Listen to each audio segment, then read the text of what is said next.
እኛ ያለንበት ሀያት ይሄ ወጣትነት የሚባለው ምን እየሰራ ነገር ነው? ወጣትነት ተመልሶ መሆን ይላል። ትልቅ የሆነ ሰው እድሜው ካለፈ በኋላ ያ ቆሞ መራመድ እየዘለለ የተለያዩ ነገሮችን ማድረግ የሚችለው ያ አቅም ጠፍቶ ሶስተኛ እግር ምርኩዝ አምጥቶ በሰው ተደግፎ ሲሄድ የተሸባለ የዑዱ የውመን ምነው ወጣትነት አንድ ቀን ተመልሶ ሊበነበረ ፈኡኽቢረሁ ቢማ ፈዐለ አልበሺሩ ይሄ ሽምግልና የሚባል ነገር እኔ ላይ ምን እንደሰራብኝ እነግረው ነበር ይላል። ስለዚህ ሂማችን ኦኛችን የወጣትነት ኦኔ ሊኖረን ይገባል። ኢኽወተል ኢማን ከሚነል ሸባብ ስንትና ስንት ወጣት አለ ሂማው የሽማግሌ የሆነ ምንም አይነት ለኢስላም ሚንት የሌለው ለኢስላም ምንም መቆርቆር የሌለው ብዙ ሽማግሌዎች ደግሞ የወጣትነት እድሜው ኦኔ ያላቸው አሉ። በነቢዩ ዓለይሂ ሰላቱ ወሰላም ጊዜ እኮ ገና እነ ዙበይር ብን አዋም ገና የ12 ዓመት ልጆች ነው ነበር።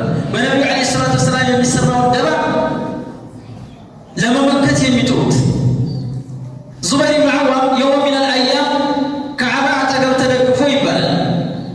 የዓረቦች የመኖችም ያው እንደምታውቋቸው ሰይፍ ከአንገት ከዚህ ከመታጠቂያቸው አይወርድምና ከዓባ አጠገብ ጎንበስ ብሎ አረፍ ብሎ ከሸይጣን ለላቢ መጣና ቁቲለ ሙሐመድን የሚል ትእዛዝ ሰማ። ሙሐመድ ተገደለ ሲባል ዙበይር ዘሎ ተነሳ። ገና 12 ዓመት ነው። ከዛ ከዓባው ሰይፉን መዞ ከዓባው ሲዞር ወደ ላይ ነቢዩ ዓለይሂ ሰላቱ ወሰላም አያቸው። እሱ የሆነ ጆሮ ላይ ሙሐመድ ተገደለ የሚል ነው የመጣው።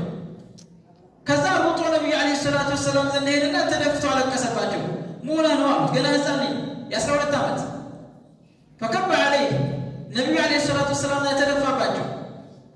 ያ ረሱላላህ ሙሐመድ ተገደለ የሚል እኮ ወሬ አሁን እዙ አረፍ ብዬ ሸለብ አድርጎን ሰምቼ ነው አለ።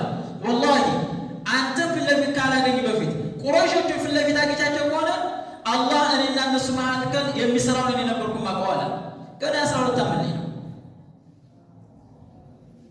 ፊ መድረሰት ረሱል ሰለላሁ ዐለይሂ ወሰለም ያደጉ ወጣቶች እንደዚህ ነበሩ። በነቢዩ ዓለይሂ ሰላቱ ወሰላም ዘንድ ትላልቅ ገድል የሰሩ ወጣቶች አልፈዋል። ስለዚህ እኛም ኢኽወተል ኢማን ይሄ ወጣትነታችንን በኢስላም ላይ ማሳለፍ አለብን። በኸይር ነገር ላይ ማሳለፍ አለብን። ከኛ ኢስላም የሚፈልገውን ማድረግ አለብን። ያኔ ነው ጥላው ስር የምንቀመጠው። ሰዎች 50 ሺህ ዓመት ሲቆሙ ይሄ 50 ሺህ ዓመት በማን አቆጣጠር ነው? በእኛ አቆጣጠር ለራሱ ብዙ ነው። በአላህ አቆጣጠር ከሆነ ደግሞ ወኢነ የውመን ዒንደላህ ከአልፊ ሰነት ሚማ ተዑዱን አላህ ዘንድ አንድ ቀን የሚባለው እናንተ 1000 ዓመት ብላችሁ የምትቆጥሩት